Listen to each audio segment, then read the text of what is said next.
não vou mais olhar atrás. O que passou não volta mais. Não temerei o que virá. Minha esperança está em Deus. Cada lágrima que chorei, cada sonho que perdi, coloco aos teus pés. Levanta-me, Senhor. Eu confio em ti. Nada poderá me afastar de ti. Tu és a minha fonte, meu sustento, meu amigo fiel. Eu confio em ti. Nada poderá me afastar de ti. Em todo tempo eu sei que estás comigo, meu amigo fiel.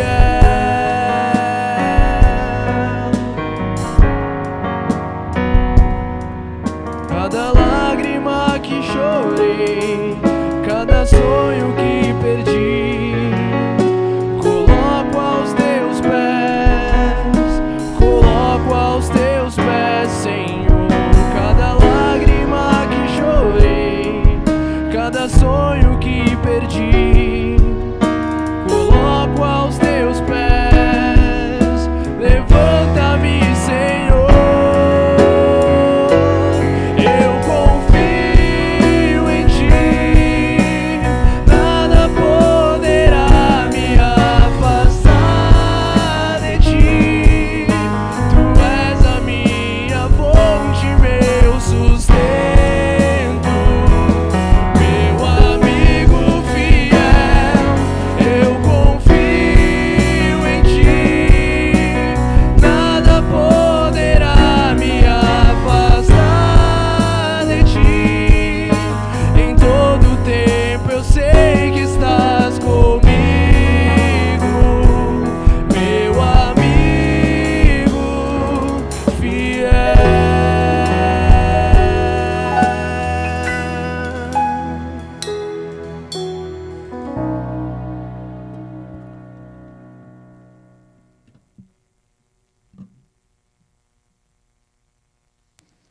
Boa noite, amados irmãos.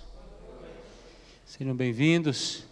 Convido você a se pôr de pé, a dar um abraço ao seu irmão. Convido os que estão mais atrás, que sente mais próximo, mais no centro aqui. Como hoje essa chuvinha, esse frio deu uma afastada em alguns irmãos, estamos num número menor. Vamos aproveitar, ficarmos mais perto aqui. Por favor, aqui mais perto. Dê um abraço forte do seu irmão. Queria que você orasse com alguém nessa noite. Queria que você orasse com alguém, abençoando a vida de um irmão. Ore para que Deus ministre sobre a vida dele, ore por sua família. Ore com alguém. Vamos tirar um tempinho de oração, precioso, em nome de Jesus. Se achega mais para frente aqui, vem orar com seu irmão, em nome de Jesus.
Pai de amor, nós louvamos o nome do Senhor, obrigado por esta oportunidade, dessa noite, estarmos em Tua casa para prestar-Te culto.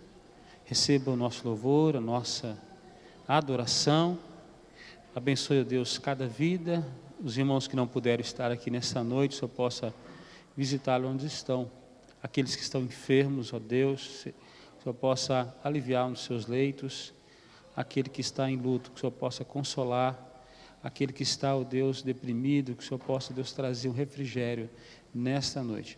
Fala o nosso coração por Tua palavra, receba os nossos louvores, nossa vida em Teu altar. Assim nós oramos em nome de Jesus. Amém. Amados irmãos, alguns avisos importantes. Na próxima quarta-feira nós temos então encontro de homens, na quinta-feira temos aí culto nos lares. Essa semana será na casa da nossa irmã Rosana Moroso, e nós vamos sair 19 horas da porta da igreja, conforme costume. Sábado que vem, sábado e domingo, no sábado nós vamos estar recebendo o pastor Anderson Esteves, do Ministério Mochileiros, vai estar conosco, um trabalho da juventude muito legal no sábado. Então, a turma do Geração aí, vamos trabalhar essa semana, convidando muita gente, para a gente aproveitar esse próximo final de semana. Então nós vamos ter aí um contramão especial. No domingo também estará conosco o pastor Anderson, pela manhã e à noite. Que seja um tempo rico para as nossas vidas aí. E no próximo, na outra segunda-feira e não nessa, nós vamos ter o sopão, então você vem preparado para trazer os itens no próximo final de semana. Você pode estar fazendo ainda inscrição para as classes da Escola Bíblica Dominical, procure a secretaria durante a semana. Eu vi que hoje já tinha um número muito expressivo em várias classes, então você ainda dá para você definir o curso que você vai fazer nesse semestre. Tá bom? Você que nos visita, seja bem-vindo, Deus abençoe sua vida, sua família, é uma alegria te receber nesta noite. Convido os irmãos a abrir a palavra do Senhor, no livro do Apocalipse, capítulo 7,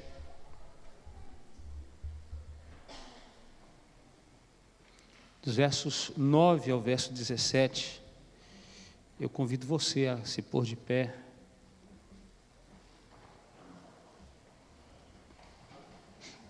Eu lerei os ímpares, a igreja, os pares, está aí projetado na tela.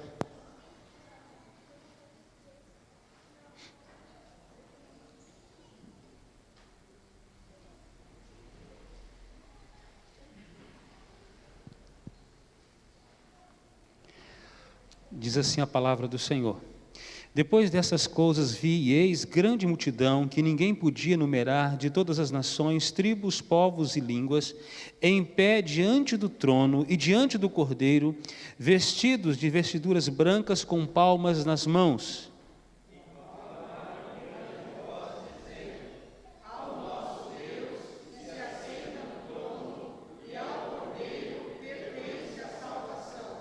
Todos os anjos estavam de pé, rodeando o trono, os anciãos e os 4 seres viventes, e ante o trono se prostraram sobre o seu rosto e adoraram a Deus, dizendo: Amém. O louvor e a glória e a sabedoria e as ações de graças e a honra e o poder e a força sejam ao nosso Deus pelos séculos dos séculos. Amém. Um dos anciãos tomou a palavra, dizendo: estes que se vestem de vestiduras brancas, quem são? E de onde vieram? Respondi: meu Senhor, tu sabes. Ele então me disse: são estes os que vêm da grande tribulação, lavaram suas vestiduras e as alvejaram no sangue do Cordeiro. Razão porque se acham diante do trono de Deus, e o servem de dia e de noite no seu santuário, e aquele que se assenta no trono estenderá sobre eles o seu tabernáculo. Jamais terão fome, nunca mais terão sede, não cairá sobre eles o sol, nem a lua. Pois o Cordeiro que se encontra no meio do trono os apacentará, e os guiará para as fontes da água da vida, e Deus lhes enxugará dos olhos toda a lágrima. Verso 9, juntos, vamos lá? Depois destas coisas vi, e eis grande multidão que ninguém podia enumerar, de todas as nações, tribos, povos e línguas, em pé diante do trono e diante do Cordeiro, vestido de vestiduras brancas, com palmas nas mãos. Assim é a chamada do reino do Senhor: povos de todas as tribos, línguas e nações, adorando diante do Cordeiro. Esses dias recebemos, e hoje está sendo o encerramento das Olimpíadas, recebemos gente do mundo inteiro, no Brasil, e o Brasil foi transmitido para o mundo inteiro. Mas muito mais do que a nossa nação sendo conhecida no mundo inteiro, Jesus precisa ser conhecido no mundo todo.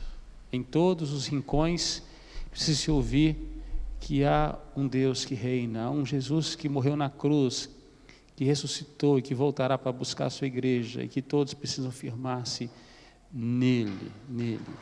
Então esta é a chamada do Apocalipse, esta é a visão de João, a visão consoladora, porque tem gente de Deus em todos os lugares.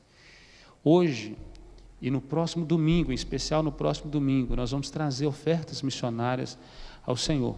Domingo que vem é um domingo missionário, então você se prepare. Se você não trouxe hoje, prepare-se para domingo que vem você trazer uma oferta exponencial para as missões. Amém? Nós vamos trazer nossos dízimos agora ao Senhor, nossas ofertas. Convido o presbítero Anderson, está aqui, a orar ao Senhor, consagrando nossos dízimos, nossas ofertas. Logo após a oração, você já poderá trazer seu dízimo e sua oferta, enquanto entoamos louvores ao nosso Deus. Senhor Deus, Pai de amor, Pai querido, obrigado, Senhor Deus, pelas bênçãos derramadas sobre nós, pelo privilégio de fazer parte deste momento, de entregar para Ti o que é Teu, seu dízimo, Senhor. Abençoa, Senhor Deus, que esses dízimos sejam utilizados da melhor forma possível, para a honra e glória do Teu nome, Senhor Deus. Toca no coração de cada um, que cada um seja tocado por Ti, Senhor Deus, abençoado, através dos seus trabalhos, através do seu sustento de cada dia, Senhor Deus, e que tenhamos cada dia mais privilégio, Senhor Deus, de vir à Tua casa e Te entregar aquilo que é Teu, Senhor. Em nome santo de Jesus, que oramos agradecidos. Amém, Senhor. Vamos trazer, meus irmãos.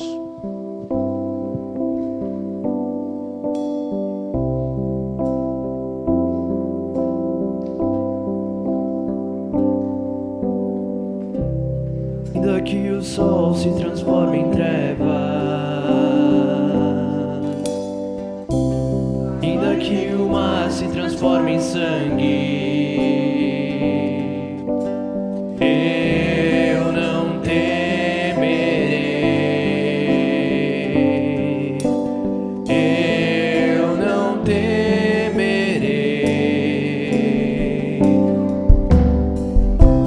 ainda que o inimigo se levante, ainda que minhas forças se acabem, eu não temerei, eu não temerei, pois o leão de Judá está comigo, fortaleza da minha vida, está comigo, torre forte na batalha, e eu não temerei, e eu não temerei,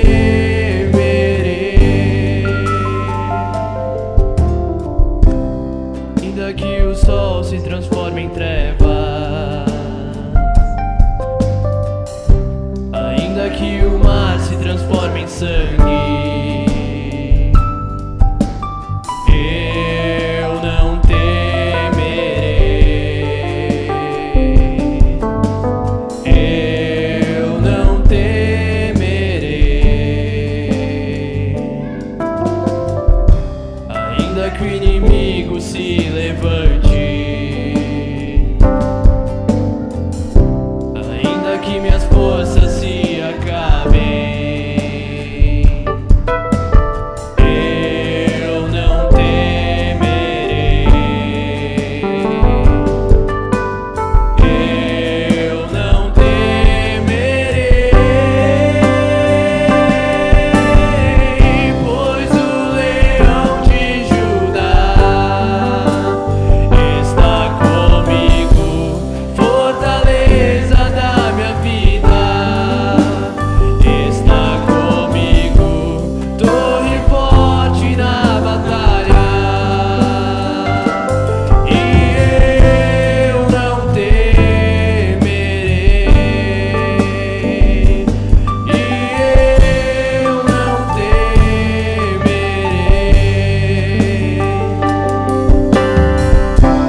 pode se assentar no seu lugar e eu convido as crianças para estarem aqui na frente. Vamos orar junto com elas. Pode sentar aqui.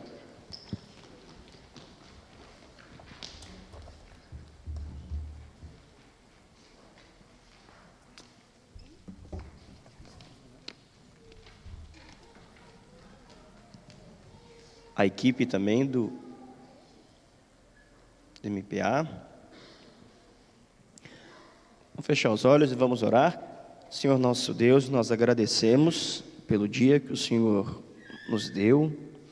Te agradecemos, ó Pai, por estas crianças que estão aqui à frente e pedimos agora, neste momento, a Tua bênção sobre cada uma delas, para que elas possam receber a orientação da Tua palavra, na linguagem própria dessa idade, ó Pai, e assim elas possam compreender quem é Jesus. Abençoe todos os monitores, todos os professores que estarão ministrando a estas crianças, que elas possam aproveitar cada minuto de comunhão nesta noite. Fica conosco assim, em nome de Jesus. Amém.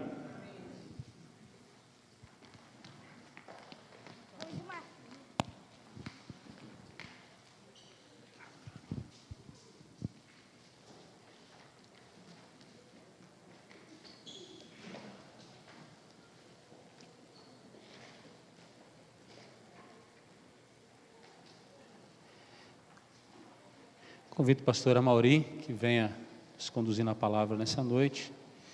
Já fomos muito abençoados pela sua vida ontem, lá em Cajati, e hoje pela manhã, que Deus possa continuar usando este servo precioso, esse tempo passando conosco aqui. Deus te abençoe, meu irmão. Obrigado, querido. Muito boa noite, queridos, graça e paz.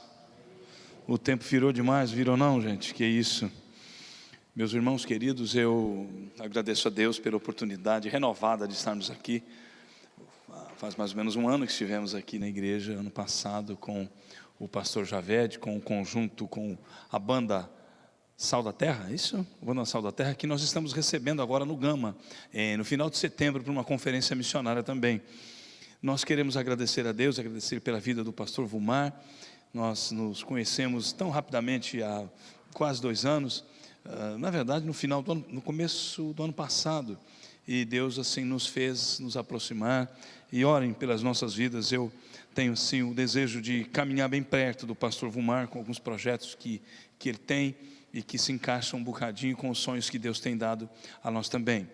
Nós estamos morando na cidade do Gama. Antigamente chamava-se Cidade Satélite, ou chamavam-se cidades satélites, Gama, Taguatinga, Guará, etc, etc. O Gama é a primeira cidade ao sul do Distrito Federal. Você chega ali, Santa Maria, Gama, você é muito bem-vindo quando for para Brasília passar um dia com a gente. A casa é grande. Se você não conhece ainda a nossa capital, não compare a nossa capital com os nossos políticos. A nossa capital é linda, a nossa capital é maravilhosa, é deslumbrante, é de fato digna de orgulho, não é verdade? Nós esperamos que aos poucos os seus moradores mais ilustres sejam, na verdade, tomados de um caráter muito melhor do que aqueles que lá habitam hoje, embora nós tenhamos, sempre temos aqueles que se destacam no meio desse grupo. Nós sempre teremos destaques especiais no meio desse grupo. E eu gostaria de compartilhar com os irmãos hoje a respeito de como é que nós, quais são as possibilidades que temos diante de nós para sermos respostas para as crises, resposta para aquelas pessoas que estão em crise. Queridos, quando eu estive aqui ano passado, nós estávamos na casa dos primos Silvio e Luiz, e no domingo pela manhã, antes de irmos para Santos, o Luiz me levar, ou a Silvia me levarem para Santos, na verdade eu acho que foi um irmão daqui que me levou para lá. Eu vim para aqui, tomei um café gostoso e fui para lá. Seja como for, logo que levantei, estava ali no sofá, e a tribuna de Santos estava num lado, e eu peguei a tribuna de Santos para começar a ler. Havia muito tempo que eu não folheava a tribuna de Santos, e a manchete que ali estava me trouxe assim um calafrio. Era mais ou menos assim: Dilma se encontra com lideranças para ver o que vai fazer com o problema quase que irreversível da Uzi Minas, que na minha época eu conhecia por Cosipa. Na verdade, o complexo industrial, químico, polo químico aqui da região, aqui de Cubatão, tinha sido sempre gerador da maior parte de empregos, pelo menos a fonte primária. E eu falei, o que é isso que está acontecendo, gente? Como assim? Essa quantidade de gente para ser mandada embora, isso aqui vai fechar, pior do que a poluição que havia na década de 80. E eu fiquei pensando naquele dia, desde aquele momento, eu não deixei de pensar e orar pelo meu povo da Baixada Santista diante daquela crise. A crise pode não nos atingir, ela pode atingir o nosso vizinho, nós podemos passar incólumes por uma crise, por uma tsunami de circunstâncias devastadoras, mas isso não significa que a crise não nos atinja de alguma maneira. O povo de Deus será sempre chamado como resposta em tempos de crise. E o texto que gostaria de ler com os irmãos se encontra em Neemias. Neemias, capítulo 1. Havíamos pensado num outro texto há 2 semanas, mas comecei a repensar um bocadinho. Deus, este texto pode abençoar muito a vida do teu povo, assim como pode abençoar novamente a minha vida. Eu tenho me debruçado sobre o livro de Neemias, mormente para ministrar para lideranças. Os irmãos sabem muito bem que o livro de Neemias tem sido uma das fontes às quais mais se recorre para a extração de princípios que encorajem e que de alguma maneira orientem as lideranças, não apenas lideranças evangélicas, lideranças cristãs, mas também lideranças seculares de modo geral. Eu leio em Neemias, capítulo 1, e eu o farei até o versículo 11. Mesmo assentada, meu irmão, minha irmã, eu convido você a manter os olhos e a sua atenção para o texto que passamos a ler agora. As palavras de Neemias, filho de Acalias. No mês de Quisleu, no ano 20º, estando eu na cidadela de Suzã, veio Hanani, um de meus irmãos, com alguns de Judá, e então lhes perguntei pelos judeus, que escaparam e que não foram levados para o exílio e acerca de Jerusalém. Disseram-me, os restantes que não foram levados para o exílio e se acham lá na província, estão em grande miséria e desprezo. Os muros de Jerusalém estão derribados e as suas portas queimadas. Tendo eu ouvido estas palavras, assentei-me e chorei e lamentei por alguns dias. E estive jejuando e orando perante o Deus dos céus. E disse, Senhor, Deus dos céus, Deus grande e temível, que guardas a aliança e a misericórdia para com aqueles que te amam e guardam os teus mandamentos. Estejam, pois, atentos os teus ouvidos e os teus olhos abertos, para acudires à oração do teu servo, que hoje faço à tua presença dia e noite, pelos filhos de Israel, teus servos. E faço confissão pelos pecados dos filhos de Israel, os quais temos cometido contra ti, pois eu e a casa de meu pai temos pecado. Temos procedido de todo corruptamente contra ti, não temos guardado os mandamentos, nem os estatutos, nem os juízos que ordenaste a Moisés teu servo. Lembra-te da palavra que ordenaste a Moisés teu servo, dizendo, se transgredirdes, eu vos espalharei entre os povos. Mas se vos converterdes a mim, e guardardes os meus mandamentos, e os cumprirdes, então ainda que os vossos rejeitados estejam pelas extremidades do céu, de lá os ajuntarei e os trarei para o lugar que tenho escolhido para ali fazer habitar o meu nome. Esses ainda são teus servos, e o teu povo que resgataste com teu grande poder e com tua mão poderosa. Senhor, estejam atentos, pois, os teus ouvidos à oração do teu servo e à dos teus servos que se agradam de temer o teu nome. Concede que seja bem sucedido hoje o teu servo, e dá-lhe mercê perante este homem. Nesse tempo eu era copeiro do rei. Que o Senhor abençoe o nosso coração nessa noite. Irmãos, como estávamos dizendo, a crise pode atingir o nosso vizinho, pode atingir a nossa vizinha. Nós às vezes chegamos em casa depois de vermos os nossos amigos serem demitidos do emprego, do trabalho. 20, 30, a tempestade os açoitou e os devastou. Mas ela não nos atingiu.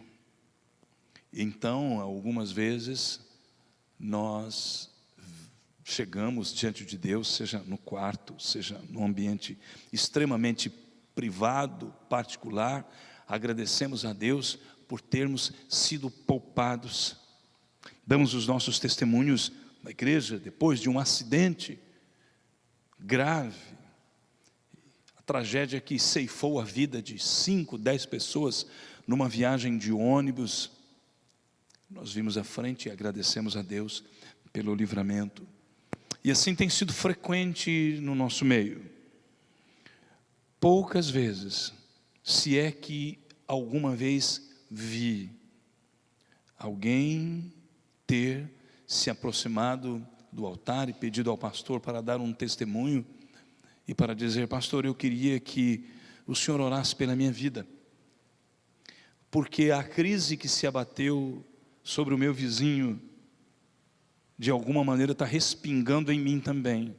O que? Você também vai ser mandado embora? Não, pastor, é pelo contrário. Pelo contrário. O que está acontecendo é o seguinte: lá no meu trabalho, 2 pessoas foram mandadas embora. E o meu chefe chegou para mim e falou assim: olha, Mauri, eu vou aumentar o teu salário, porque a tua oportunidade chegou. E aí a gente vem e agradece, sem perceber que talvez Deus tenha exatamente nos dado a oportunidade, nos tenha chamado exatamente para a oportunidade de ministrar àqueles que eventualmente estão passando pela crise. Queridos, a gratidão por aquilo que não nos advém como mal, não pode se tornar o biombo e uma cortina de fumaça para não enxergarmos aquilo que está à nossa volta. E nós vamos então desenvolvendo um certo tipo de gratidão quase que cínica. Isso não faz bem para o coração da gente. Não foi por isso que fomos chamados. A gratidão não pode jamais ser um instrumento ou uma experiência de alienação. Nós não podemos simplesmente dar uma festa de gratidão, seja qual for a razão, se com esta festa nós criamos um ambiente que nos afasta daquele que está na crise. Irmãos, eu sei que é um pouco esquisito falar assim, parece contraditório, mas a alegria que o povo de Deus experimenta sempre será uma alegria um pouco que ambígua, misturada. Não há um tipo de alegria pura, absolutamente pura, que experimentamos. Por quê? Porque enquanto comemoramos e celebramos, nós não podemos simplesmente operar um tipo de exclusão de arquivos mentais que nos desconectem da realidade. Eu não sei se você se parece comigo, mas eu gosto de comer bem. Talvez eu seja o único aqui. Eu gosto de comer bem, eu gosto de vestir bem. Ganhei uma camisa ontem, de muito bom gosto, lá. Fiquem à vontade, queridos, fiquem à vontade de olhar para o pastor e dizer: pastor, eu tenho uma gravata que combine com essa camisa, quero lhe dar, uma calça social se caminho. Fiquem à vontade, viu, queridos? Porque eu gosto de ganhar presente. Eu gosto de comer bem, de ser bem recebido. Eu gosto de dinheiro. Talvez eu também seja o único aqui que gosta de dinheiro. Amados, todos nós gostamos destas coisas. Nós não fomos criados para morar numa favela.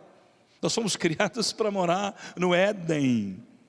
E o que nos espera é a Jerusalém celestial, o que nos espera. Enfim, todas essas coisas são boas e devem ser recebidas com ações de graças. Não precisamos ficar incomodados pelo fato de que eu recebi uma promoção e o vizinho não, e então, olha, eu não quero, não. Mas por um outro lado, na mesma medida em que nos alegramos, quando eu e minha esposa tivemos o Guilherme há 21 anos, eu comecei a perceber que a minha relação com outras crianças começou a assumir uma nova dimensão. Uma criança doente me fazia me sentir diferente. Por quê? Porque o meu filho teve tudo, embora nós sempre tendo uma vida muito simples, não podendo dar à nossa família aquilo que eventualmente gostaríamos de dar, mas sempre tivemos tudo. Mas caminhando por aí, começamos a perceber que boa parte das crianças não tem tudo.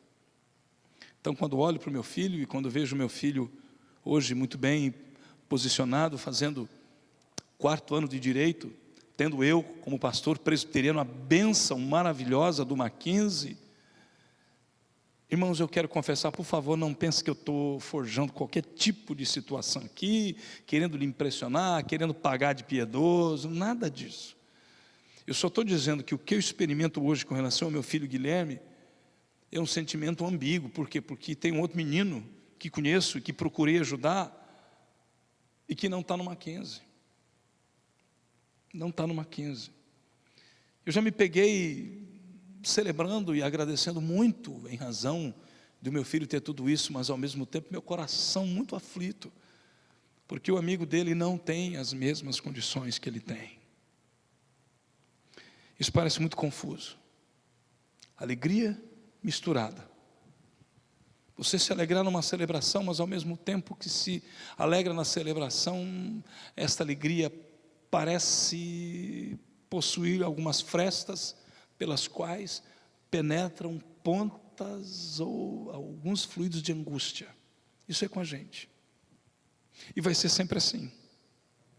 Eu não consigo simplesmente, eu não consigo celebrar um Natal com aquele tipo de alegria que estou aqui afirmando pura, quando eu sei que tem milhões e milhões e milhões e milhões que em primeiro lugar não tiveram uma experiência pessoal, genuína, transformadora com o Senhor Jesus. Outra que não tem o que eu tenho, a família que eu tenho, os amigos que eu tenho. Eu queria que você saísse daqui hoje com essa porção generosa da bênção do Espírito Santo de Deus, alegrando, ou se alegrando e celebrando pela bênção que você tem, agradecendo porque tem sido poupado de tantas experiências negativas que infligem sobre a sua alma níveis de sofrimento ou que o afligem de alguma maneira. Senhor, muito obrigado. Obrigado por ter tudo que o Senhor tem me dado. Mas ao mesmo tempo eu queria que você saísse com aquilo que eu chamo de a angústia de Neemias, o desconforto de Neemias, o desassossego de Neemias. Isso é bênção para a sua vida. Eu não sei como é que Deus vai trabalhar no seu coração essas coisas, mas em mim Ele trabalha isso. Todo mundo que me vê, por conta do meu temperamento, que aí parece se enquadrar naqueles 4 temperamentos, né? Desde o tempo de Hipócrates lá, o chamado pai da medicina, que é o temperamento sanguíneo. Mas não pensa que você está diante de um cara que ri à toa. Eu rio porque eu sou sanguíneo, então rio mesmo, né? Parece que tem um mecanismo que me faz rir. Mas muitas e muitas vezes o meu riso é coberto deste desconforto de Neemias. É uma bênção para a igreja poder lidar permanentemente com estes 2 ingredientes: a gratidão por ser igreja, a gratidão por ser um grupo de irmãos, irmãs, eleitos e eleitas antes da fundação do mundo, por ser sal da terra, luz do mundo, por termos prosperado, por vermos os nossos filhos saudáveis e ascendendo a níveis cada vez mais elevados no trabalho.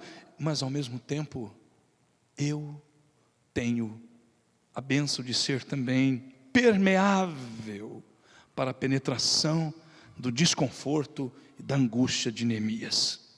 E há alguns princípios que farão você uma igreja melhor, que farão você um cara melhor, uma mulher melhor, uma garota melhor, um garoto melhor, à medida que você experimenta desta aparente ambiguidade, alegria, celebração, mas ao mesmo tempo esta angústia, esse desconforto que lhe faz agir em direção àquele ou aquela ou aqueles que estão em crise.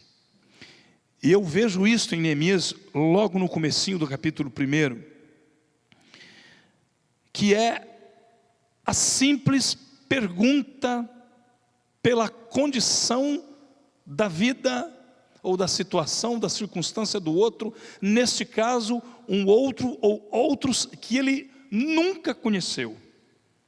Nós estamos aqui há 70 anos depois da destruição de Jerusalém, em 586 a.C., é chamado de terceira deportação também. Daniel e os seus 3 amigos haviam sido levados na primeira, segunda deportação, e na terceira invasão, ou seja, a invasão definitiva de Nabucodonosor, que destruiu o templo e que fez um estrago terrível na cidade de Jerusalém, expressões, atos de crueldade indescritíveis. Indescritíveis. Quando você lê com calma o Salmo 137, ele te incomoda, porque no finalzinho, no verso final do Salmo, o salmista angustiado vai dizer: feliz aquele que pegar os teus filhos e bater a cabeça contra a pedra, lembrando ainda com angústia e com sentimentos até de certos componentes de vingança, porque conhecia, talvez tivesse visto, talvez tivesse ouvido a respeito dos soldados babilônios que arrancavam os filhos dos braços de suas mães e despedaçavam suas cabeças batendo contra a parede, cenas inimagináveis. 70 anos se passaram, Neemias não conhece esse povo. São seus irmãos, mas são seus irmãos de longe. A distância histórica e geográfica, 1000 quilômetros, são tantos anos que poder-se-ia dizer que Neemias não tem nada a ver com aquele povo. Não tem nada a ver, são 70 anos. Eu não estava entre eles, eu não tenho nada a ver com eles. Queridos, esta é uma das bênçãos especiais do povo de Deus. É de ser incomodado, é de se sentir desconfortável, é de ter o seu coração, as paredes do seu coração permeáveis de tal maneira para a invasão da graça de Deus, mas não é uma graça que vem apenas para fazer graça. É uma graça que vem trazer esse tipo de desconforto e que me faz perguntar pelo outro: como é que você vai, cara? Mas não é aquela pergunta retórica, sabe? Não é aquela pergunta ritualística que fazemos. Como é que você vai? Mas você não quer, você apenas está cumprindo um tipo de protocolo que inserimos no nosso cotidiano. Você chega e diz assim: como é que você vai? Mas você não está interessado em saber como é que o cara vai. Por isso você faz uma pergunta rápida, sobretudo quando está na correria, sobretudo quando está andando. Porque se o camarada falar: rapaz, você está afim mesmo de saber como é que eu vou? Você tem 2 horas. Você fala: não tem. Então você não está interessado em saber como é que eu estou. E aqui você olha para Neemias, e Neemias está interessado. De repente, eu creio que Neemias não fez isso porque era melhorzinho, mas porque há um propósito do eterno que você vai ver sendo concretizado ao longo dos capítulos deste livro. Deus tem um propósito de reconstrução.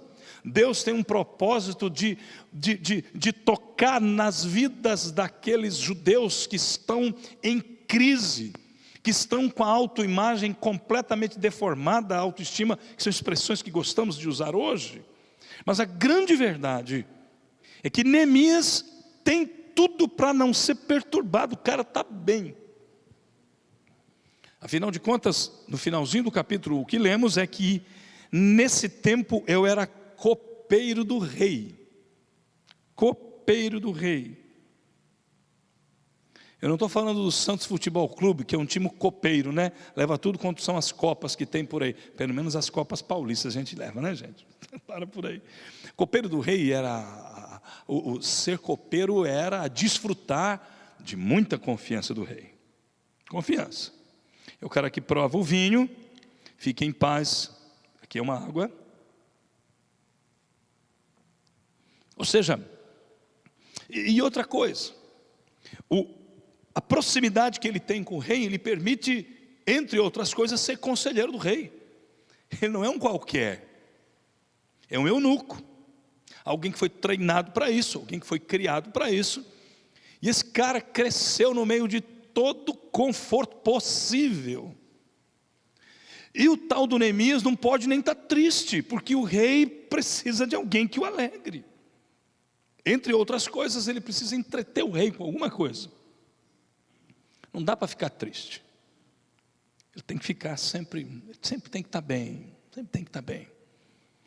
Esse desconforto não é permitido a um cara como Neemias. E às vezes eu fico olhando para nós, igreja, e eu estava conversando com uma pessoa, um irmão, a respeito dessa tentativa de nos tornar impermeáveis à tristeza.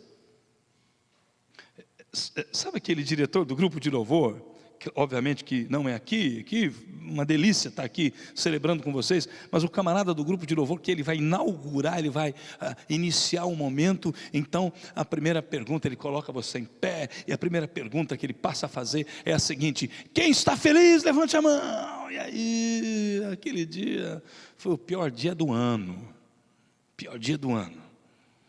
mas como esse novo modelo de igreja, essa nova proposta de igreja, ela não permite que sejamos quem nós somos. Então, quando entramos, nós tomamos um tipo de passe evangélico, e aí o cara insiste, deixa o seu problema lá para fora. Não, cara, dá vontade de falar para esses caras assim: irmãos, desculpe a expressão que eu vou usar, né? Eu sei que está gravando, depois ele edita, tira, tá? Mas, gente, isso é de uma imbecilidade absoluta. Obrigar você a entrar e se sentir feliz quando você magoou a tua esposa, foi magoado por ela, magoou seu filho, foi magoado por ele, quando você acabou de perder seu emprego, ou quando faz 3, 4 meses que está, e você dizer que está feliz, quando você passou o dia diante de Deus, chorando, e como o salmista lá, dizendo: até quando, Senhor, até quando, Senhor, até quando, Senhor, até quando, Senhor, quando você teve a mesma experiência que teve Asaf, expressa no Salmo 73 ali, uma experiência de desabafo, de dor, de tristeza, de angústia, e aí o camarada fala: quem está feliz, levante a mão. Como se a igreja fosse um tipo de comunidade que tem assumindo uma condição robótica, programada para ter apenas experiências de felicidade. Uma das maiores bênçãos de Deus é essa angústia de Neemias, essa coisa que de repente penetra o coração de alguém que não tem necessariamente relação direta com a crise, mas o Espírito Santo de alguma maneira nos aproxima de quem está em crise. Essa é uma das maiores bênçãos, porque faz a igreja sensível, faz a igreja humana. Há um hino que eu cantei muito quando era menino lá em Juquiá, que dizia assim: eu quero ser um anjo do bom Deus. Gente, isso é heresia pura. A gente não vai ser anjo. Nós seremos como os anjos, não nos daremos em casamento. Obviamente, fique tranquilo, você que é casado, que vai ter coisa melhor, viu, querido? Fique em paz, quando a Bíblia fala que não nos daremos em casamento, fique em paz, que vai ter coisa muito, como dizia alguém que eu conheço, vai ter alguma coisa muito mais melhor.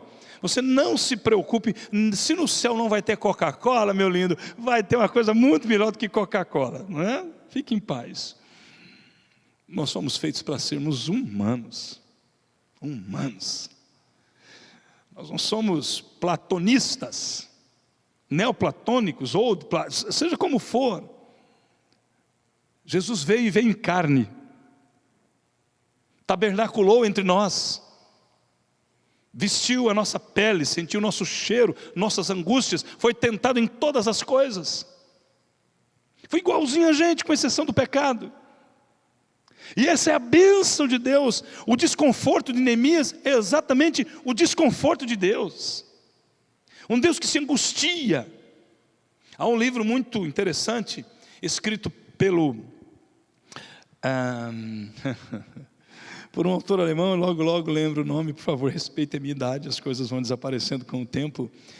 Paixão pela Vida. Jürgen Moltmann, chamado pai da teologia da esperança, Jürgen Moltmann escreve, e no prefácio do seu livro Paixão pela Vida, ele vai dizer que nós temos transformado Deus à semelhança dos deuses gregos. Há uma palavrinha grega chamada ataraxia, que traduzida quer dizer, essa palavra mais comprida e esticada, imperturbabilidade do ser. O crente é imperturbável.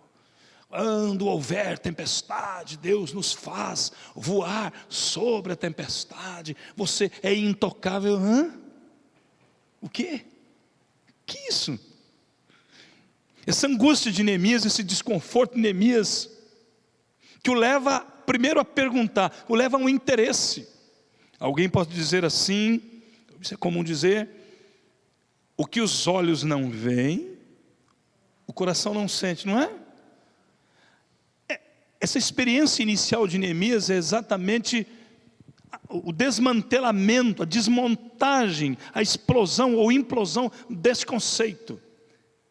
E os olhos de Neemias não veem crise alguma, ele só vê beleza. Eu fico imaginando como deveria ser o palácio do rei. Aqui já estamos no domínio persa, não é? Falamos que há 70 anos os babilônios haviam destruído Jerusalém, levado cativos várias levas. Aqui já estamos debaixo do domínio persa. Eu fico imaginando o palácio. Neemias não cultiva essa pseudo-espiritualidade do cara que é imperturbável. As crises, 1000 cairão à tua direita, 10.000 à tua esquerda, o inverno, eu não sinto nada. Você não sente nada. Má notícia para você, você está mal espiritualmente. Neemias experimenta desse desconforto e pergunta a Anani, como é que vão os meus irmãos? Eu fico imaginando a Anani dizendo o seguinte, cara, você não vai querer saber, você está afim de saber? Você está afim de ouvir? Olha, Neemias, eu fiquei lá 1 mês, hein, cara? Você tem tempo? Você está afim? Rapaz, eu tirei 1 milhão de fotos. Estou aqui com Samsung Edge, não sei o que das quantas, eu tirei um monte de fotos. Você está afim? Abre o computador aí, cara, deixa eu passar, deixa eu botar aí, ou para o Bluetooth, deixa eu botar o USBzinho, deixa eu botar aí, aí vai descarregando as fotos, vê tudo isso aí. E Neemias começa a ver as fotos e vê a condição de Jerusalém. Irmãos, quantos de nós estão interessados em ver de fato as fotos das pessoas e tudo, a gente não tem tempo. Por quê? Porque nós estamos debaixo de um caldo gospel que chega a ser, sei lá, chega a ser demoníaco, porque não é possível. Não é possível que essa ladainha da teologia da prosperidade, ela não tem a menor fundamentação bíblica. Você passa em algumas igrejas, ou na verdade em uma igreja, e lá tem uma placa, pare de sofrer. Como assim, pare de sofrer?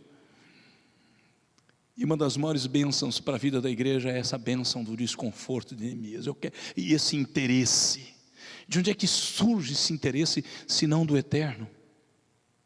De onde é que surge esse interesse de um moço que está bem, que não conhece problema algum, senão aqueles que ele mesmo experimenta, mas ele não conhece cena nenhuma, mas de repente algo acontece no seu coração, e eu desejo do fundo do meu coração, que Deus coloque no seu coração, esse tipo de angústia, que é a angústia do próprio Deus, que é o desconforto do coração de Deus.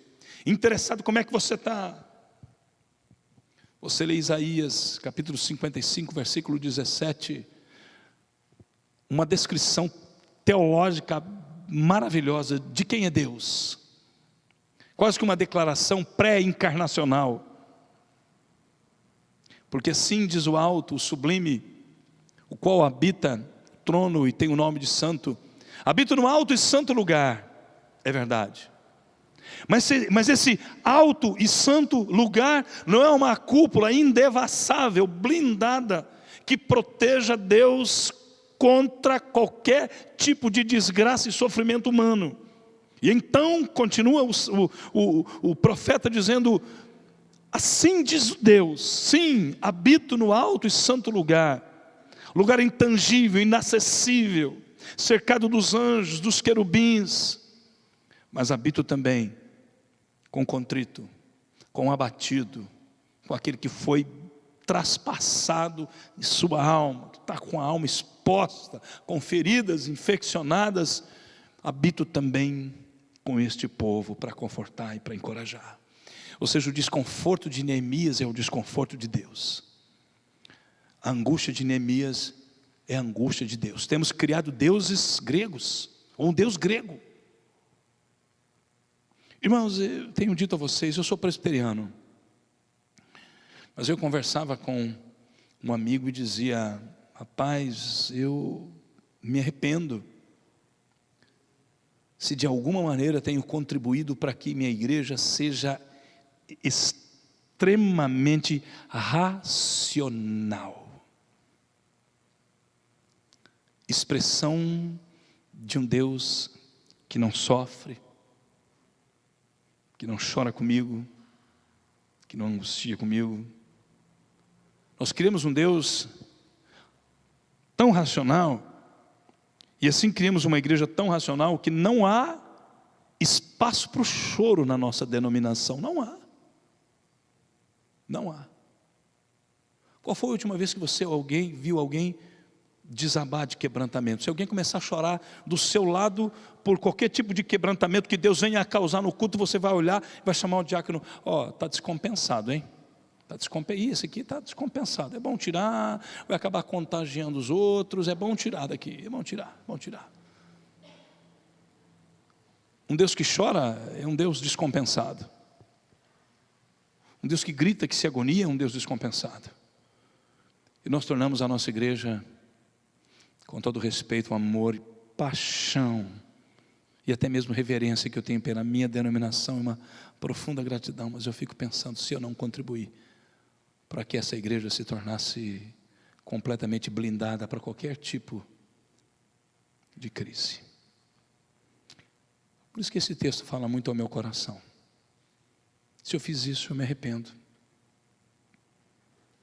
Se eu fiz isso, eu me arrependo, porque eu entendo que a ministração em tempos de crise passa necessariamente por uma igreja permeável à dor do outro.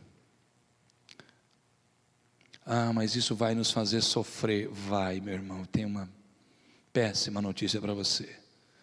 A tua felicidade não vai ser a felicidade proposta por essa pseudo-espiritualidade que diz que você não vai sofrer mais. Essa chamada teologia da prosperidade é uma praga que tem devastado o ambiente evangélico. Irmãos, mas eu não estou apenas falando de desconforto, não. Estou falando de para onde esse desconforto nos leva. Para onde essa angústia nos leva. Søren Kierkegaard, filósofo dinamarquês, talvez um dos proponentes iniciais do existencialismo protestante, se é que isso existe, mas é quase um existencialismo desesperador, porque há nessa corrente filosófica existencialista essa noção, esse princípio do desespero. O mundo é simplesmente desesperador, não há o que fazer. E você olha para o texto de Neemias, o desconforto de Neemias e a angústia de Neemias não o leva ao desespero, não leva ao suicídio intelectual ou ao suicídio emocional, e muito menos a um processo de escamoteamento de emoção. Não, deixa eu jogar esse negócio para o lado, não. Quando a igreja começa a experimentar desse tipo de desconforto, desse tipo de alegria misturada, em que você no Natal, você comemora, você celebra, mas você sente que não nos leva para esse tipo de, ou de alienação, ou de desespero. Mas depois de termos ouvido estas coisas, depois de termos sido sensibilizados pelas imagens e pelas crises, nós somos levados para o choro que nos leva para Deus. É o que nos diz o versículo 4. Tendo ouvido estas palavras, assentei-me, chorei, lamentei por alguns dias, estive jejuando e orando perante o Deus dos céus.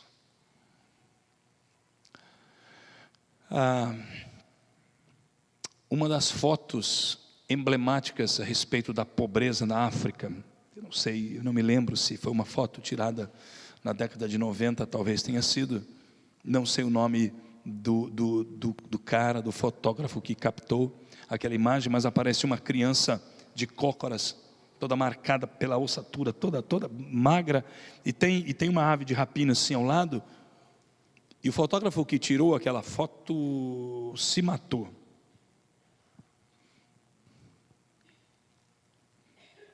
Contemplar a crise, dependendo da dimensão da crise, dependendo da solidez de tua estrutura, te leva ao desespero, mas não aqui, Neemias. Ele chora, se angustia, faz questão de sorver esta angústia, mas esse processo que foi começado por Deus, que foi iniciado por Deus, o leva em direção ao próprio Deus.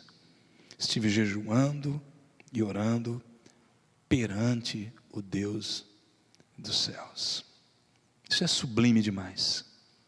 É sublime. Isso é fé.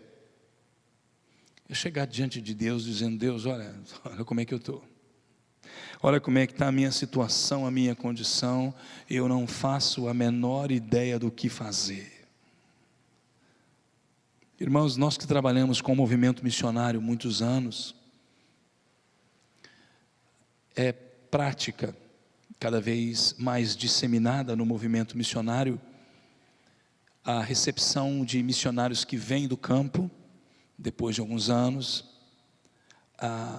seja de países que se pode considerar economicamente estáveis ou prósperos, ou seja de nações ou países devastados com economia arruinada, seja como for, nós recebemos os missionários, e um dos primeiros momentos que oferecemos aos missionários, nós chamamos de debriefing, que é um tipo de encontro em meio ao qual o missionário é levado, é dirigido a abrir o seu coração.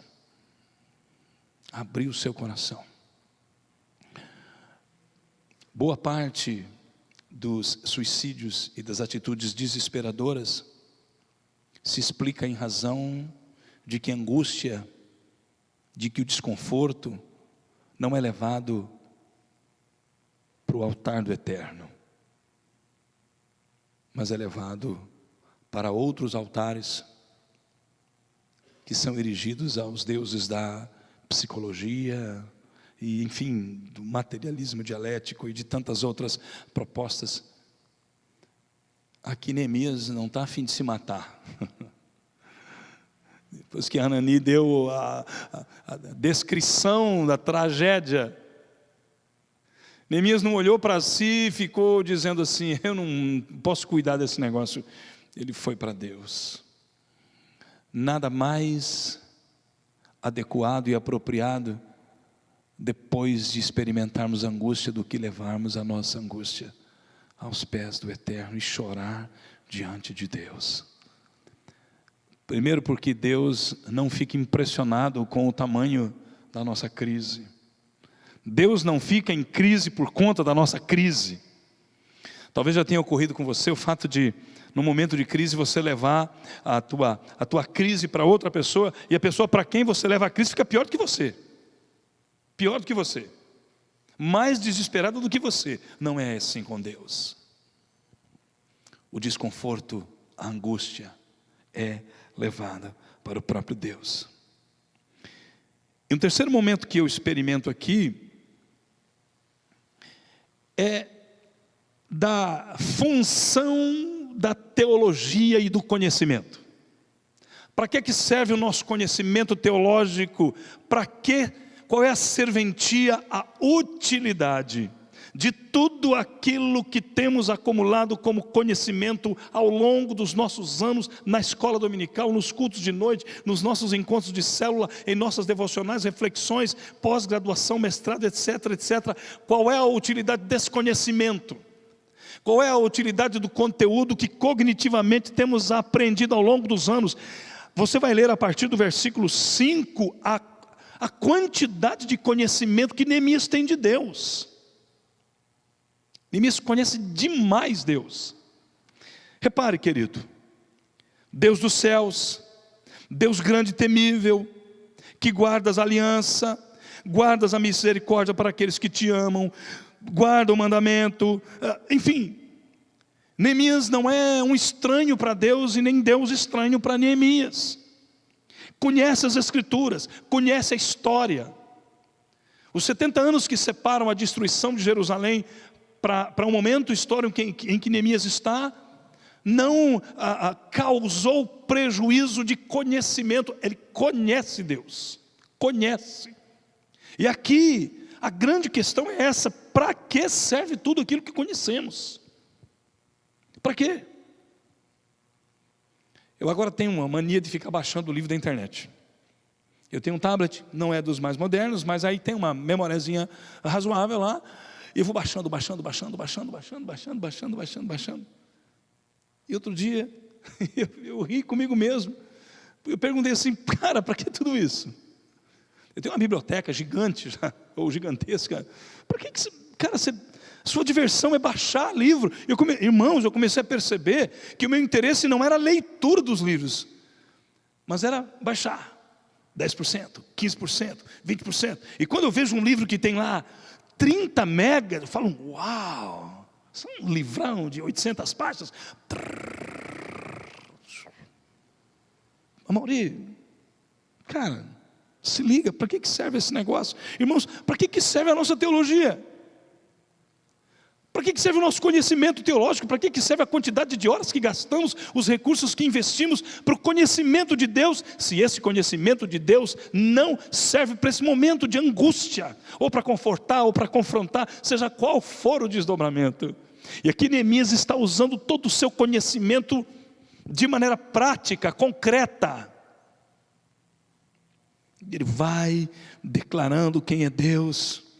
E o seu conhecimento de Deus o leva ao verso 6, numa oração: Deus, estejam os teus ouvidos atentos e os teus olhos abertos para acudires à oração do teu servo. Ou seja, o conhecimento que eu tenho de Deus me leva a uma atitude de confiança diante de Deus.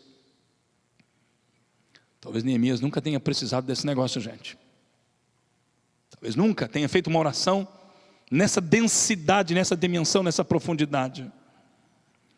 Mas agora todo o seu conhecimento de Deus o leva à prática da confiança. Para que serve o teu conhecimento, meu irmão? Se no momento da angústia você não faz o menor uso dele. Para que serve anos e anos e anos e anos e anos de conhecimento, se no tempo da crise você não consegue orar? Por favor, não estou dizendo que no momento da crise que você passa o que alguém passa, você não deva ir no médico, você não deva fazer lá, pedir para o teu médico alguns exames dos níveis hormonais e de sei lá de quê, e de serotonina, você que é mulher. Não estou dizendo nada disso. Até porque somos calvinistas. E como calvinistas, nós cremos de maneira absoluta que Deus é dono de todas as verdades e de todas as bênçãos. O capeta só subverte.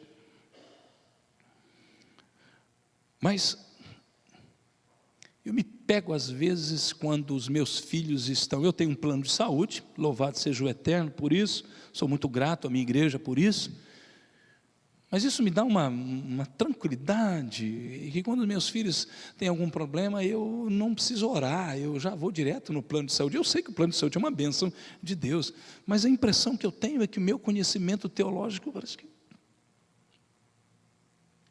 dificuldade que eu tenho às vezes para confiar. O que Neemias está fazendo aqui é que o seu conhecimento o leva a uma atitude de confiança e de intimidade com Deus. O Deus de quem eu me aproximo é o Deus cujos olhos estão atentos, cujos ouvidos estão atentos na sua oração. Deus presta atenção em você, quer ouvir. O conhecimento de Neemias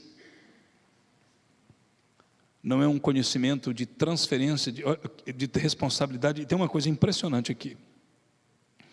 O versículo 7, os versículos 6, versículo 7, vão falar de pecado. E Neemias está aqui assumindo o pecado dos outros. Eu olho para cá, peraí, Neemias, você não estava lá antes de 586, quando Jeremias profetizava a respeito da deterioração dos valores e dos princípios e do apodrecimento do tecido social e da corrupção dos fios que formavam aquela teia política. Neemias, você não estava lá. Você não tem nada que confessar pecado, o problema não é teu, cara, o problema era um dos caras lá. Neemias não faz isso. Neemias assume a responsabilidade. É como se Neemias dissesse: eu não estava lá, mas talvez se estivesse, ia agir daquele jeito. E talvez Neemias estivesse dizendo aqui, a Bíblia já não nos autoriza, isso aqui é apenas uma conjectura, tá bom, querido? Não, isso aqui não é palavra de Deus, isso aqui é viagem minha.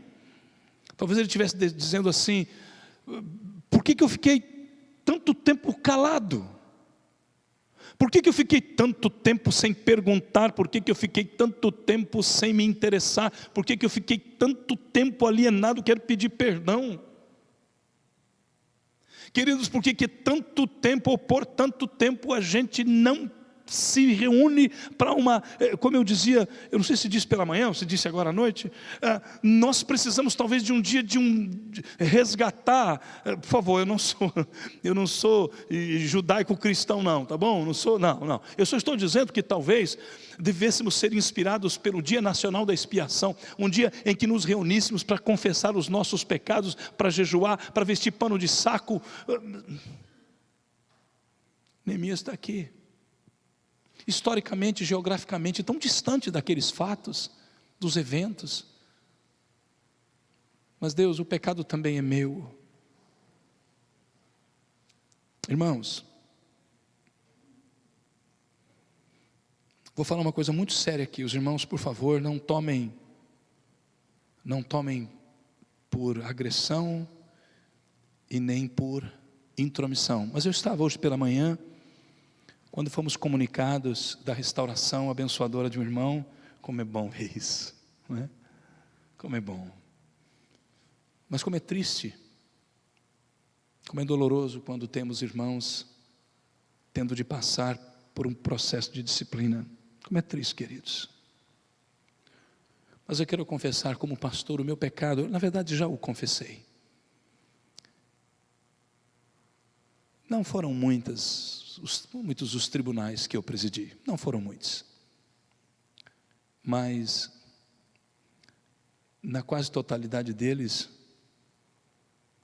eu voltava para casa dizendo: Senhor, eu também preciso ser disciplinado, porque eu também faço parte desse negócio.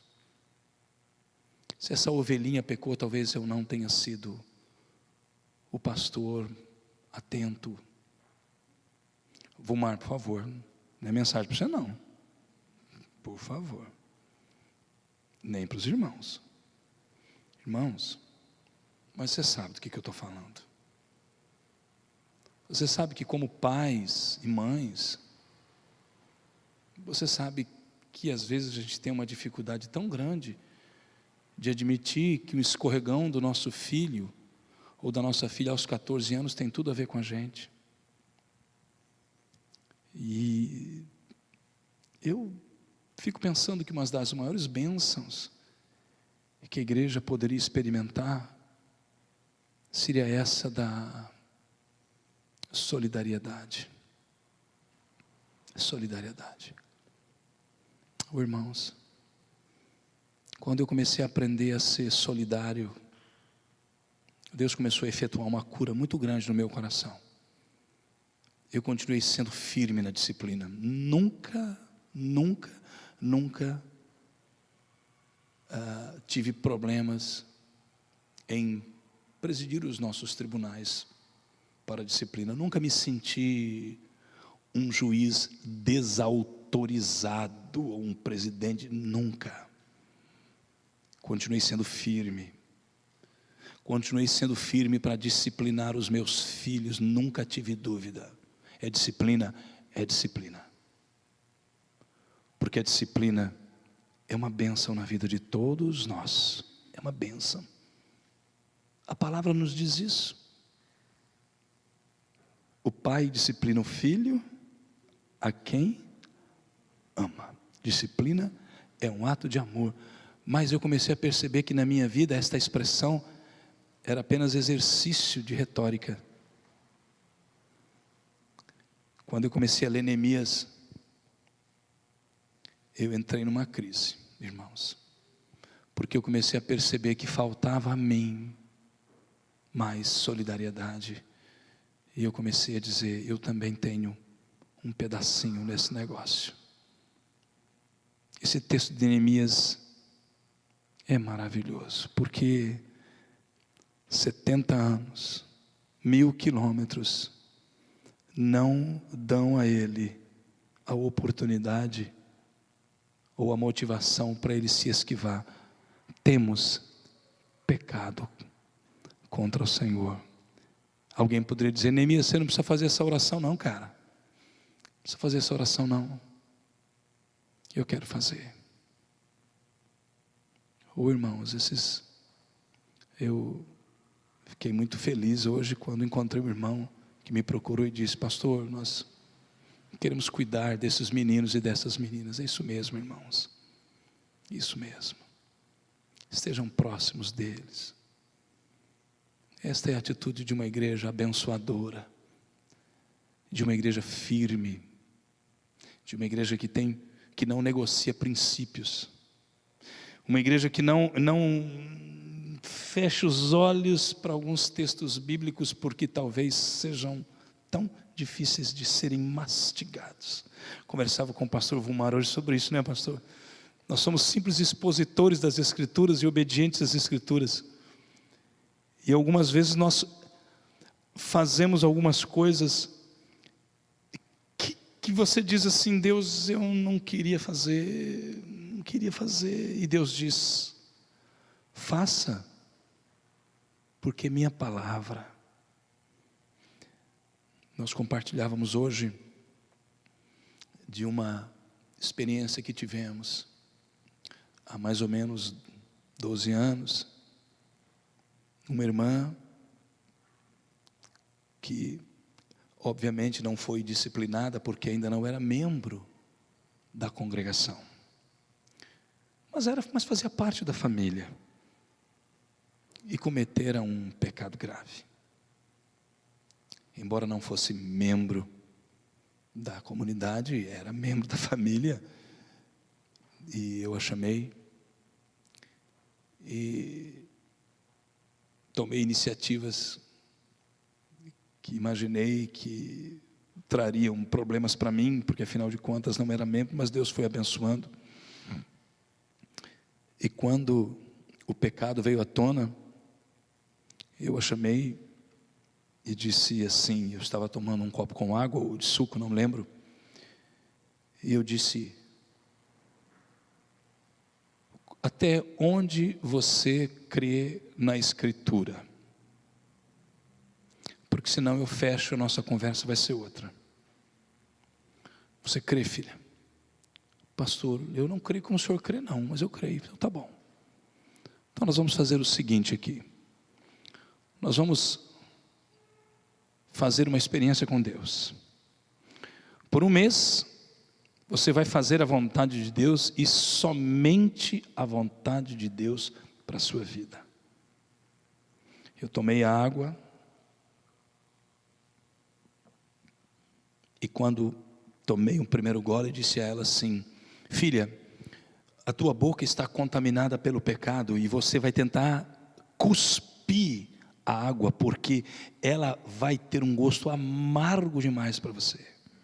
Mas faça o seguinte: beba, beba, aquela coisa de mãe, beba, e beba a vontade de Deus, e beba a vontade de Deus. E disse a ela: daqui a um mês, atrevimento, né, queridos, colocar um mês para Deus fazer, foi o que me ocorreu no dia.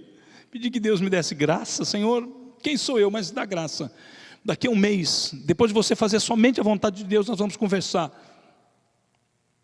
E eu duvido que Deus não transforme a sua vida. Eu duvido que você não tenha uma experiência transformadora com o Eterno, simplesmente por obedecer à vontade dEle. Um mês depois, a vida dessa mulher estava completamente transformada. Uma de suas filhas sofria de terrível depressão, para a qual nenhum médico conseguia enxergar a causa. Um mês depois, essa menina estava completamente curada da depressão. E ali foi um exercício meu de angústia. Essa é a nossa igreja, amados, e eu encerro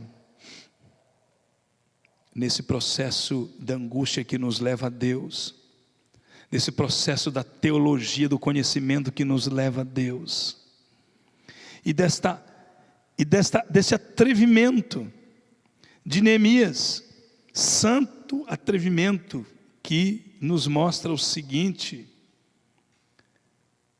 estes ainda são teus servos, e o teu povo que resgataste com teu grande poder e com tua mão poderosa. Talvez esta expressão você não possa aplicar a um amigo e a um vizinho que não é povo de Deus. Você não pode dizer assim para o teu vizinho que tenha qualquer tipo de compromisso ou comprometimento religioso. Você não vai poder dizer: olha, povo de Deus. Não, mas você pode ter certeza absoluta e poderá dizer outras coisas, tipo: Deus, esta família é minha vizinha e eu amo, e eu não sei qual é a tua relação com ela, mas eu creio que o Senhor pode fazer uma grande obra. Esta é a nossa confiança. Seja como for, aqui é uma ação agora de absoluta segurança. Deus, eles são teus servos. Deus, ele é teu povo. Deus, o Senhor pode fazer. Deus, o Senhor é um Deus de compaixão. Deus, o Senhor é um Deus maravilhoso. O Senhor é um Deus que transforma. O Senhor é um Deus... Você conhece Deus. Irmãos, e esta oração de Neemias não é uma transferência de responsabilidade, não. Ó Deus, então, bom, agora o problema é teu, hein? Eu já me angustiei, eu já perguntei, eu já tenho o diagnóstico, eu já tenho a descrição dos problemas. Agora aqui, ó, está aqui, o Senhor vai, tá bom? O Senhor vai fazer. O Senhor arruma outro? Não, querido. O desfecho da história, que começa no capítulo 2, mas que tem aqui o gancho no versículo 11, Neemias, depois de toda esta experiência de angústia, de quebrantamento, de jejum, de choro e de declaração do conhecimento de Deus e de oração, Neemias se coloca como instrumento para a ação de Deus. Igreja querida, Neemias era copeiro do rei. Vamos aqui tentar fazer um pequeno exercício. Se você continuar lendo o livro de Neemias, você vai perceber que Neemias vai se tornar líder da reconstrução, ok? Agora tenta imaginar como é que é a estatura física de um copeiro do rei, ou como é que são as mãos desse cara. Como é que é a pele desse camarada? Esse camarada nunca pegou sol. Ele não sabe o que é isso. Embora os habitantes do Oriente Médio sejam morenos, mas ele nunca pegou sol. Ele não sabe o que é isso. Ele não sabe o que é empreender uma viagem de 1000 quilômetros a despeito de todo o conforto que possa ter obtido da parte do rei. Esse camarada vai para um desafio que não é dele, ele não tem a menor capacitação, ele não tem treinamento para isso. E uma das coisas que por vezes nos acomete é o fato de eu dizer assim: pastor, eu não tenho condição, pastor, o senhor não me envolva nesse negócio, pastor, eu não tenho treinamento.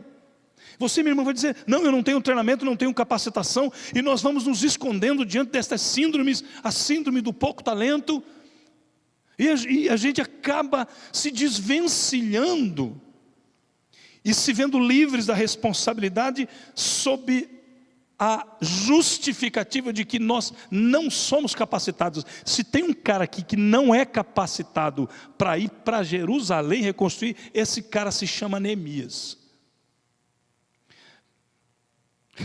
Isso, claro, eu esperaria que esse camarada aqui fosse outro cara, treinado, um cara da lida, um camarada que já fosse líder lá de um grupo lá em Israel, camarada do sol, um capataz de algum grupo. Esse cara sim, esse cara é forte, esse cara está treinado, esse cara passa 14 horas por dia trabalhando, tem resistência física, esse camarada já participou de algum tipo de construção ou reconstrução. Mas Neemias,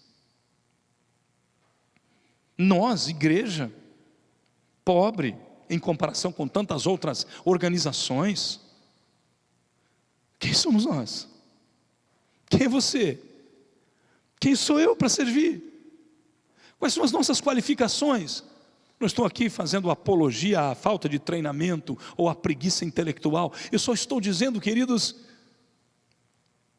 que somos frágeis demais. Nós somos como Neemias.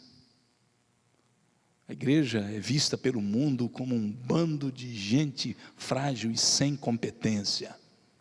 Mas é esta igreja que ao longo de 2000 anos vem gerando as maiores revoluções de transformação na história. Foram os primeiros cristãos que ainda se lembravam dos ensinos de Jesus e que estavam debaixo da autoridade dos apóstolos, ou dos filhos dos apóstolos, ou dos mestres que ouviram os apóstolos. Era esta igreja, os primeiros cristãos que nos tempos das maiores crises funcionavam como respostas. Qualquer livro de história vai te mostrar isso, qualquer livro de história vai lhe dizer que no período em que as maiores pragas devastavam o Império Romano, eram os cristãos os primeiros a colocarem as suas vidas em risco para atender as vítimas daquelas grandes epidemias. Eram os cristãos que, quando as crianças eram abandonadas pelas suas famílias, eram os cristãos que adotavam aquelas crianças. Eram os cristãos que no momento da crise respondiam com amor e com cuidado àqueles que eram hostis por tanto e tanto tempo. Estes somos nós. Esta é a igreja para a qual nos aponta a palavra de Deus. Gente como eu e gente como você. Gente que gosta do conforto, gente que gosta de um bom emprego, gente que busca o melhor, mas é gente que não permite a si mesma ficar alienado, blindado, como seres impenetráveis. Nós, pela graça do Eterno, somos permeáveis. Nós, pela graça do Eterno, somos visitados pelo desconforto que vai no coração de Deus em relação à crise. Ô meu irmão, ô minha irmã, procure experimentar da bênção que visitou Neemias. Ela está sendo derramada sobre a sua vida em nome de Jesus. Deus lhe chamou para isso, para esse propósito. Fomos eleitos para ser sal da terra, luz do mundo, com todas as nossas fragilidades e limitações. Deus tem nos chamado para obras de reconstrução na vida de nossos vizinhos, dos casamentos, dos homens. Conversava com o pastor Vumar sobre o ministério que os irmãos têm desenvolvido aqui com os homens, você não faz ideia de como você homem, vai abençoar a vida de tantos homens que não sabem o que fazer para sustentar suas famílias, que estão num ponto crítico de desespero, mas que de repente são visitados por vocês, são convidados por vocês, simplesmente porque você, que está bem, que não está sendo afetado pela crise diretamente, mas tem o seu coração permeado pela graça. Que Deus te abençoe grandemente. Que Deus continue transformando esta igreja num instrumento de sua graça, instrumento de reconstrução, homens e mulheres abertos para as manifestações da graça de Deus. Eu desejo que isso aconteça comigo, que isso aconteça com a minha família, que isso aconteça com a minha igreja, que o Espírito que visitou Neemias e que o transformou num homem que liderou um grande projeto de reconstrução, visite também o seu coração, visite também a sua família. Este é o grande privilégio que temos. Somos construtores de novas histórias, artesãos de novas histórias. Seja assim Deus engrandecido por meio de sua vida, por meio de seus atos, de suas crises, de seu choro, e que sejam as nossas vidas reflexos da graça, do amor e da compaixão do Eterno, em nome de Jesus. Amém e amém. Deus te abençoe, meu querido, minha querida.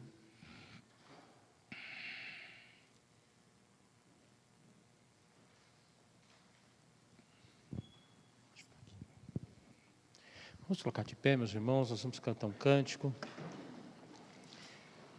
Enquanto nós estamos cantando este cântico, adorando nosso Deus, coloque diante do Senhor seu coração, pedindo a Ele que te ensine a se importar mais, que você possa ter esse desconforto em nome de Jesus, que você possa importar com o seu semelhante, com o seu irmão, com aquele que passa lutas, pondo-se no seu lugar, em nome de Jesus.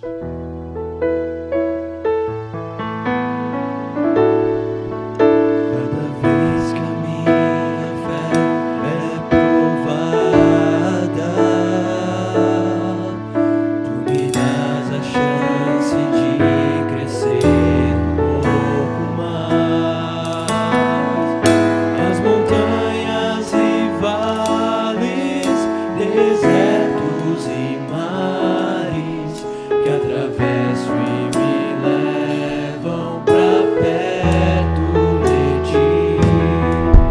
Minhas provações não são maiores que o meu Deus e não vão me impedir de caminhar. Se diante de mim não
caído em pé. Pai de amor e graça, nós louvamos o nome do Senhor por tua palavra que foi lida, foi ministrada através do teu servo, como um canal limpo ao nosso coração. Obrigado pela obra do teu Espírito Santo, que aplica esta palavra em nós, nos desafia, nos desperta, nos anima, nos levanta, ó Pai, para, ó Deus, uma mudança em nossas vidas. Obrigado porque o Senhor nesta noite falou conosco, que o Senhor possa nos dar de fato, ó Pai, esse desconforto diante, ó Deus, das crises. Ó Deus, que nós sejamos capazes, ó Deus, de nos colocarmos, ó Pai, no lugar do outro, no lugar daquele que sofre, daquele que, ó Deus, passa lutas neste tempo, que passa angústia, passa momentos difíceis, escassez, crises, ó Deus, no casamento, crise com os filhos, crise na saúde, crise das perdas, ó Pai, crise do desemprego, crise, ó Deus, de um modo geral, ó Pai, na sua vida, ó Deus, que nós possamos nos importar uns com os outros, ó Deus.